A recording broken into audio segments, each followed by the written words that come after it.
Great day, everyone. Welcome, welcome, welcome. Super elated and very enthused. Today's going to be a different day. I'm here by way of Tampa, Florida, and I'm Ruth, and I have here co-hosting with me Trasetta. And go ahead and click and share.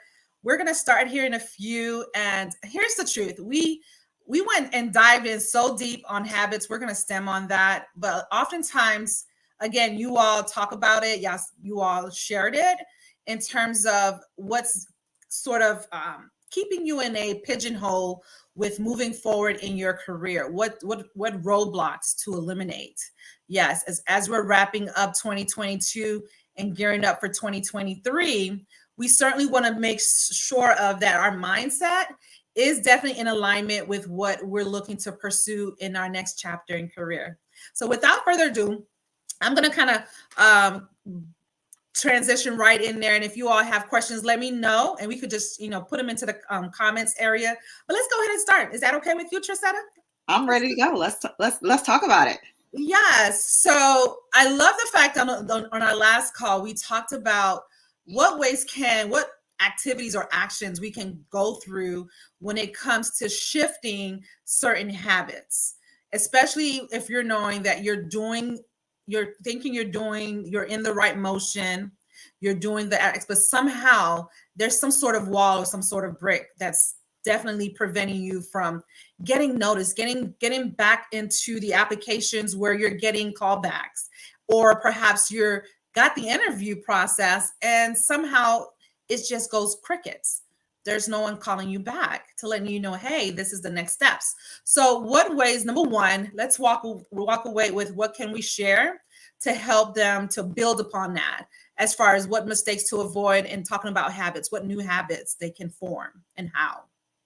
Yeah, I think one of the biggest mistakes that we make, especially when it comes to building appropriate habits, and this transcends just career habits, right? This is in our life in general as well, is we try to go too big when we are starting to create those new habits, right? We start thinking about, like, I want to completely transform this particular area of my life or my career or my business or my relationships.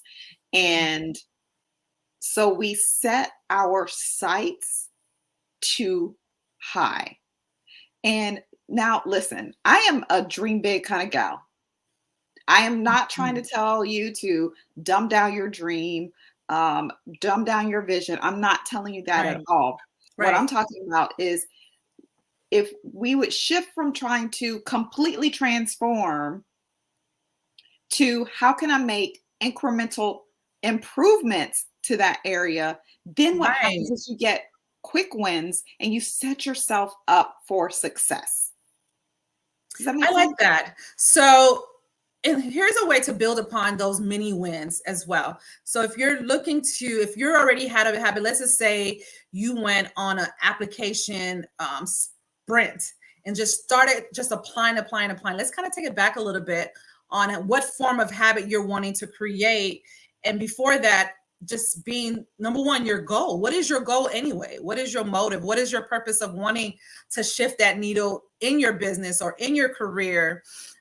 Or just in your personal development? What are you trying to achieve? What are you wanting to pursue? Writing it down, making it super crispy clear as to what exactly, and it has to be a goal, not just a goal that you're able to obtain. I'm going somewhere with that. Let's say you already brought a car. It's like, okay, I already got my goal. I have my car. I've had it now for maybe 2-3 years. And then you write down your goal again, saying, I want the same car. Maybe that car was, for me, I love Cadillacs. I say Cadillacs. And then, but you already obtained a Cadillac. You just had it for 3 years. So now you want to stretch that muscle and give yourself permission to even challenge yourself. How is that challenging when you know how to get a Cadillac? You know what it took you to get it. So maybe extending that, in other words, when it comes to your habits, if you're wanting to form it, what does that look like to you? That's something that you know you can achieve, but it's going to be like, I think I'm going to have to do some more outside of the box to making sure that it connects, versus being familiar with doing something over and over again and then getting zero to little results. what would you recommend, Trasetta, to kind of shift that condition to where now I see it as an opportunity? That's something I've never done, but I'm curious to go ahead and doing it. Even if it's maybe going from an analyst role to a manager role, or perhaps running a team of 30 plus people because Yeah. you think that you have the ability, but just never done it. Now that's a goal. Yeah. Yes. So I really want to play on, you were talking about applying to, doing a barrage of applications in one time and not really getting any callbacks, and just really, I want to kind of use that as an example to kind of unpack how you can shift your habits in a way that serves you so that you aren't sabotaging the advancement of your career. Right. Right. So if you are, if the only thing you're doing to advance your career is to apply, just kind of do a barrage of applications or an application Mhm. here and there without the intentionality, and you're not seeing the results, then you have to take a look at the process. This is one of the things that I really work with my clients on. When you set your goal and you're taking action and you're not seeing the results that you desire, then you have to take a look at the process and say, what is it about this process that isn't working? How can I tweak it? How can I enhance it so that I get better results? So maybe you can, maybe you're need to be more focused in the types of roles you're applying for, or maybe you are stretching a little too far out of where you currently are, and the leap is a little bit too big. So maybe you scale back and say, okay, well, instead of going for this executive role, I'm going to go for a mid manager role or a team leader, like one step above where I currently am. And then also that's one thing, right? So make an adjustment there. But then also, what can I do to enhance my skills? Right? Take a look at different roles, maybe talk to people who have that position and ask them what kind of skills they use on a daily basis. Yeah. Or even if you can, talk to a hiring manager, someone who has that type of position that reports to them, and ask them, what do you look for when you are reviewing candidate applications for this type of role? And look and see what gaps you may have within your own skill set or within your resume, and build. If you need to build the skill set, then go and do some courses on LinkedIn Learning, or go to YouTube University, or hire a coach, or do whatever it is that you need to do to enhance that skill or build that skill. And then make sure that you are adjusting your resume to really highlight those transferable skills that you have that would serve you in that role, right? So you're taking that habit of applying and reviewing a process. You have to have a process so that you can say, okay, well, I'm going to apply to X number of jobs, or I'm only going to apply to jobs that meet 80% of the criteria that I'm really looking for. So you need to have a process. And then if the process isn't working, what can you do to enhance it? How can I make some adjustments, make some tweaks to ensure that I get the results that I am after? That's a good way. That's a high, that I like that. And to even stem on what I just heard, and let me know if this is resonating, if this is beneficial for you as well. Oftentimes, as what Trasetta just explained and described, if you're just kicking tires by just applying with no sort of roadmap, what is that goal? What does that process look like? I like to kind of even bring it down a lot more, and by creating it through imagination. Now, wait, stay here with me just a moment. When you hear imagination, oh Lord, what exactly is Ruth applying here when I'm hearing the word imagination? I'm glad you asked. Just putting yourself, first of all, who would you become? Who would you become in essence as applying to this role? Is the role even showing any kind of magnet to you spiritually, or even in your mindset? If it's not obsession to you, if you're just wanting to just pivot in your career, but somehow you don't find joy in it, then I would challenge you to step back and then form, because you can't, I believe, and this is my opinion, you cannot just set yourself up to create that desire. That desire automatically comes out the moment you discover that I'm really good at this and this is what I'm going to pursue. You discover Absolutely. that, and then you align by connecting with other departments or other companies that are in need of that skill set. You with me?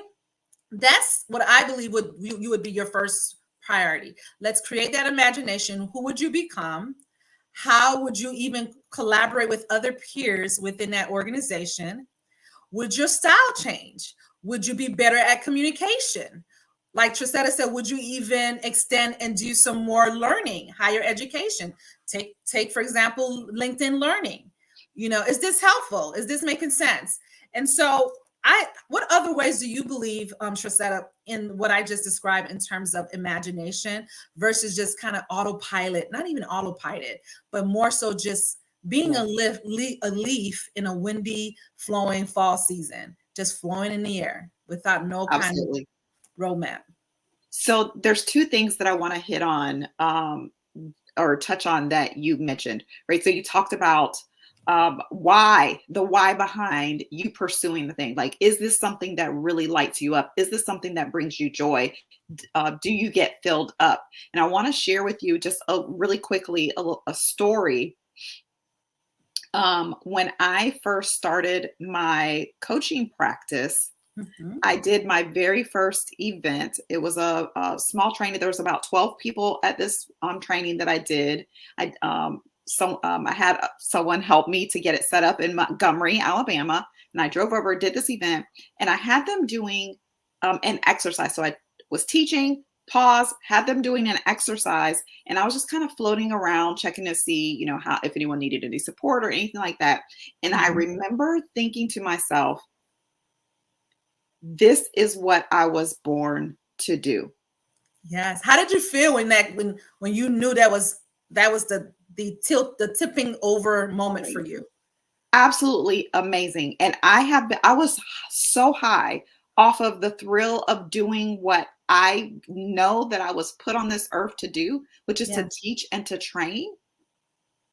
Oh my gosh, it brought me so much joy. So I have been chasing that high ever since. So everything that I do, I love doing things like what we're doing right now, because this is what I was created to do. And it comes out when I teach, because it fills me up to fill you up, right? So that's one. But we talked about this a little bit last week about imagination. We're talking about vision and the RAS, right? So when you imagine, when you envision the career, the job, the life, the relationship that you desire to have, when you sit and you close your eyes and imagine yourself living that life out or living that thing out, you are firing up what is called the reticular activating system of your brain, the RAS. And what the RAS does is it creates neural pathways. Now we need, in order for us to learn things, in order for things to become habit, right? We've been talking about habits. We have to create new neural pathways because we're going somewhere we've never been before. Right. And so every time we envision something or we do something new, we start creating a new neural pathway. I so love that. I want you to kind of park there even longer, because I often do believe that when you're wanting to see how do you marry what you just said when it comes to the RAS and then aligning it with your vision, knowing that, it plays a major role when it comes to your mind, which I do believe that's the majority of it, like at least 90% of it. If your mind is not aligned with what your logistic part is, your goals or your planning, which I believe is just 10% because you're just writing it, but the major part is your mindset. So kind of take your time on that and massage it a lot more, because that's juicy. Okay. Listen, look, we're in my geek out area, so I'm totally fine parking here. So what happens when we imagine, when we do visualization exercises and really get clear, like start to see ourselves in the thing that we desire, our brain does not know the difference because we are now, I don't know how it all works. I'm not a neuroscience. I've done some research, and Yeah. by doing research, I mean reading articles and reading research that other people have done because I'm not a scientist. Yeah. But there is truly a science behind it. And when we start, because if you think about it, whatever we do in the actual world, right, we see it enters through our eye gate and then our brain registers it. When you close your eyes and visualize, you are using your mind's eye as opposed to your natural eye, right? I like that. And your Yeah. brain still registers that image as if it were real. So you're still creating that neural pathway. Now, why is that important? Why is it important to create that neural pathway? Because it makes it easier, right? We talked last week about how sometimes you find yourself on autopilot and you Mhm. are driving down the road and you're going in the direction of your job, but you're not going to your job, you're going somewhere else, and you Right. find yourself, oh my gosh, I missed my turn, or why am I'm headed here? Like, no, that's not where I'm going. It's No, I because, can relate for sure. No, yeah, you're on the right path. Yes. yeah, exactly. And what's happened is you have solidified that neural pathway so well that you don't have to think about it. And that's why visualization exercises are so powerful, because if you can take time every single day to see yourself in the thing you desire, you are not only the first time you're creating the neural pathway, and each additional time is you are solidifying that neural pathway so that getting Exactly. from where you are right now to where you desire to be becomes easy, because your brain automatically starts to go, I need to do these things. I need to do some things to get me from where I see it here, because my reality doesn't match. Does that Exactly. make sense? So, and then we talked about it. Then, no, that does. And I love it there because here's the truth. The oftentimes when we're kind of running through a sprint in our own game, in our own mindset, when it comes to building or forming that image, oftentimes you got to just, I like to just call it where I got to silence the noise in my head Hmm. mentally. There's a lot of chaos at times. And oftentimes you just want to channel that noise and just quiet it all together. And I know that's hard for some folks, many folks it can be hard for It can. wanting to separate yourself and then just seclude it to where how do I create these imaginations? Not only that, how do I then pause and allow the information to flow? The words and those the witty ideas, maybe saying, hey, go, because sometimes you will hear a soft, whispery voice giving you instructions. Because you like now you're in your quiet, you're in your zone of obsession because you're now tapping into what you want to create in your mind, but also project into your reality. But in order to do so, you got to silent what's mentally blocking, what it's called, maybe I like to call it, you know, how you have an old house and you go into the attic, there's a lot of cobwebs that's hanging out around the crevices of the home. And you know it has really great bones and everything just need to be a nice little cleaning and grooming. That's what I see in our mindset. Our mind is just simply wanting to refine and groom and removing some of the cobwebs so you can now see what's been hidden. Do you Yeah. not know that we don't even use majority of our brain? And many of you all know that. But if you can just take an inkling and just take away, you know, some of the things that make been holding you back, like we were talking about earlier, certain habits. How do we then do it in bite size? How do we create activities that resonates with our obsession, even when we don't feel like doing it? Right? How Yeah. do we shift that? How do we shift to where, okay, I'm going to be intentional this time. I know I have a God-given purpose and a gift, and I want to be rewarded for it instead of being frustrated, kicking, you know, doing tire kicking dances because it's just not coming out here in the surface. Maybe going back in. Elaborate on that. Mhm. How can one just really take full ownership of just taking the canvas or taking ownership of the canvas and their paintbrush and recreating that, redesigning that? I think the true key here is to prioritize. Yeah. Um, I feel like we,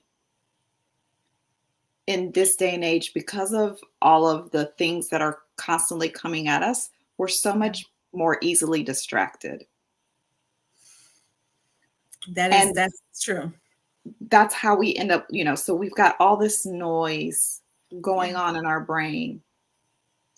And it's easy to let the next shiny object grab our attention. We're on this path, and then, ooh, this over here looks more exciting. So I'm going to go over here. Then, ooh, looks more exciting. So I'm going to go. And we're Mhm. constantly moving back and forth between things. And we're not, which is why we're not able to really have the success or accomplish some of the things that we want, because we're constantly being pulled in other directions. And so if you can go through the process of really establishing what are my priorities, and I'm not going to get into it today because we don't really have time to do a deep dive into that whole thing, but priorities is Sure. not really a word. That's something that we created. We made up, but it's really singular. There can only be one priority. Mm. But that's a conversation for another day. But you have to really just determine, what are my priorities, what are the things that are most important, and I typically recommend to my clients no more than two or three. Because what happens when you if your focus, what else do we call focus? Concentration. Mm. Right? Concentration. So your mind, when you are focused, is concentrated. Now, if you think about something that is in concentrate form, it is in its most powerful form, correct? Right? It's Right. concentrated. It's highly powerful because it is concentrated. But what happens, so if you think about that a single priority is concentrated. When you add a second priority, it has been diluted by 50%. Mm. When you add a third priority, it has been diluted by another 33.33333%. Right, because now you're splitting all of your focus and concentration in so many different forms and directions, right? Right. So that's why they always say, if you want to be a master, be a master of one thing first. Once you master and execute that, then you can, peel the pillar back and go to the next level or the Right. next focus point on your roadmap. That's what I'm hearing. That's good. Yes. That's real good. Yes, exactly. So think about if you had a cup of coffee and you diluted it with, you took the coffee and you diluted it in half with, half water and then half your concentrated coffee. It's going to be, you might be able to still drink. You're like, oh, it still tastes like coffee. It's not bad, whatever, whatever. But imagine continuing to add another equal part of water to that. The more water you add to that cup of coffee, eventually it's not going to taste like coffee anymore. It's going to be very Right. watered down, and you're not going to want it because it's like, oh my gosh, it's so diluted that it is ineffective. So that's a number one mistake right there. By giving yourself all of these priorities to jungle through, and you see it progressing, but maybe not in the speed There that you you're go. wanting that to perform in. And you're wondering why. Why is it doing the way it's doing?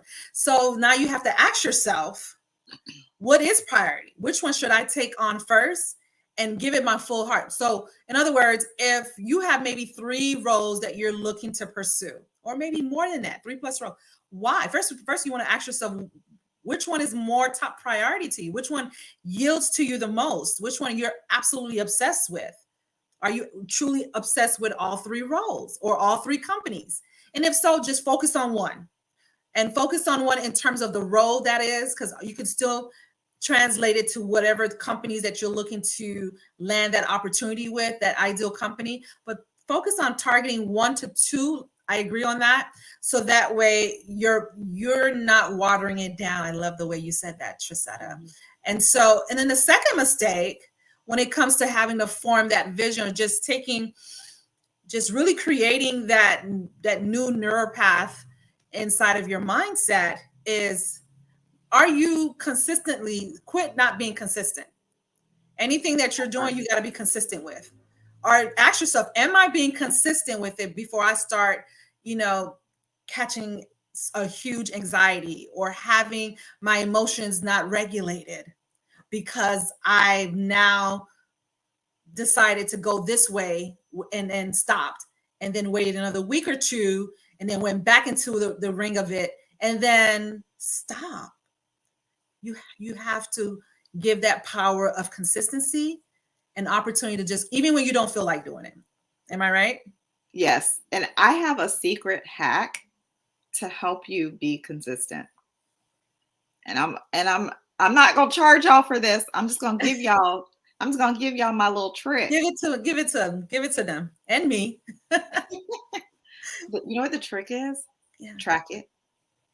To track it, because our mind, listen, how many times, okay, for those of you who have kids, I know you can really relate to this particular example.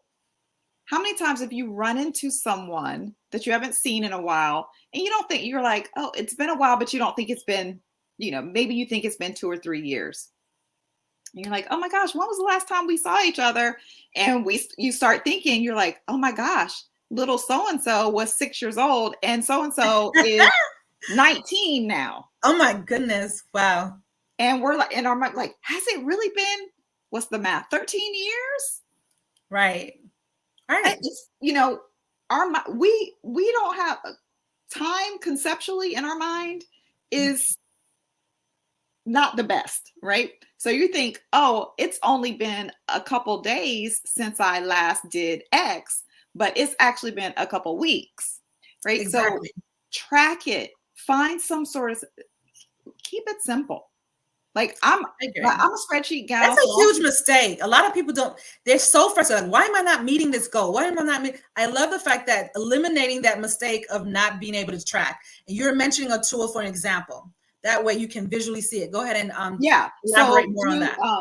So I'm a spreadsheet person, so I'll create like a little spreadsheet and I'll track that way.